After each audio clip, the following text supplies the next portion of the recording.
Long before crowns or kingdoms, there was a boy named Cyrus, living among the quiet mountains of Media.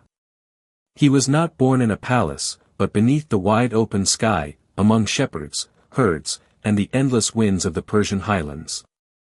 The air was cold and clear. The earth was dry and firm beneath his feet. In the early mornings, he would walk with the sheep, listening to the stillness of the wild landscape. At night, he sat beside small shepherd fires, watching the flames dance and listening to the elders tell stories of ancient tribes, of gods, and of the land that one day would be united under one gentle rule. Often he watched eagles glide high above the mountain peaks. He saw how they moved with patience, with vision, with quiet strength. In those silent, unhurried days, Cyrus learned the ways of nature, endurance, awareness, and respect for all living things. He did not yet know he would become a king. He only knew the peace of the mountains, the warmth of the fire, and the quiet call of destiny in the wind. When Cyrus entered Babylon, he did not come as a destroyer. He came as a unifier. The city was one of the greatest in the ancient world, with its towering walls, beautiful temples, and the famous hanging gardens, where water flowed gently between terraces of greenery, filling the air with peace and freshness.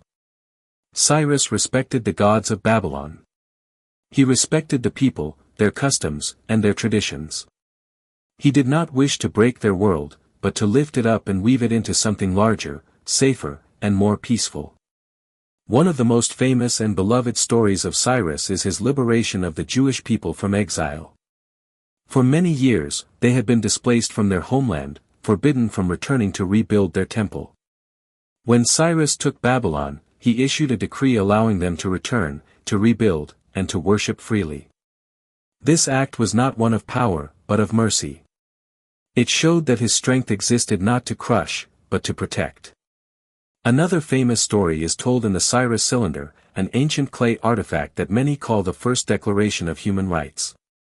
It speaks of peace, of ending oppression, of calming the hearts of the people, and of bringing stability to a war-torn world. Under Cyrus, different nations, languages, and faiths lived together under one law, one protection, and one gentle authority.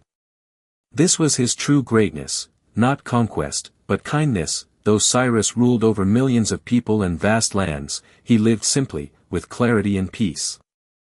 In his beloved palace of Pasargadae, he followed a quiet, gentle daily life. Each morning, he rose early and walked alone on the wide stone steps, breathing in the cool morning air, meditating quietly. He did not surround himself with noise or flattery. He valued thought more than praise. He took great care in the smallest things. He studied the irrigation systems that brought water to the orchards and fields, understanding that a kingdom was not built on battles alone, but on feeding its people, caring for the land, and sustaining life. He listened more than he spoke. He learned from every nation he united. He believed that wisdom could be found in any culture, any tradition, and any person. His rule was calm, steady, and just. There were no unnecessary conflicts, no cruel ambitions, no restless hunger for more.